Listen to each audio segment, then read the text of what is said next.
وده بارت 17 من حاجات انا كنت فاكراها بديهيه واتضح لي منكم ومن العياده ان هي مش بديهيه خالص. انتي مش محتاجه اي كريم خالص، كفايه قوي انك الصبح تكوني بتحطي نفس السان سكرين بتاعك تحت وفوق عينك، وانك بالليل تكوني بتستخدمي نفس الكريم المرطب بترطبي بيه برضو فوق وتحت عينك، الا بقى في 3 حالات. لو بدأ يظهر عندك فاين لاينز تحت عينك وعايزه تأخري من ظهورها، ففي الحاله دي هنستخدم اي كريم يكون فيه ريتينول او بيبتايدز يرطب تحت وفوق عينك، والريتينول ده هيكون بالليل، لكن الاي كريم اللي فيه بيبتايدز ممكن تستخدميه الصبح وبالليل. تاني حد محتاج اي كريم هو لو عندك تصبغات اللي هي بيتقال عليها هالات سودا، يبقى اكيد هنحتاج اي كريم يكون فيه ingredients تشتغل على التصبغات، لانه حطيت سان سكرين كتير شويه. فاينلي لو عندك sensitive under eyes زي كده هتحتاجي اي كريم يكون بيرطب وبيساعد ان هو يرمم حاجز البشره تحت عينك.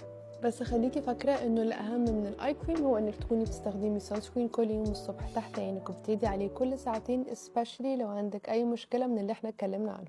وعشان عارفه ان انتوا هتسالوني، فدي اكتر اي كريمز انا بحبها ودايما برجع اجيبها. قولوا لي حابين تعرفوا عن مين اكتر، وقولوا لي برضو لو عايزين بارت 18.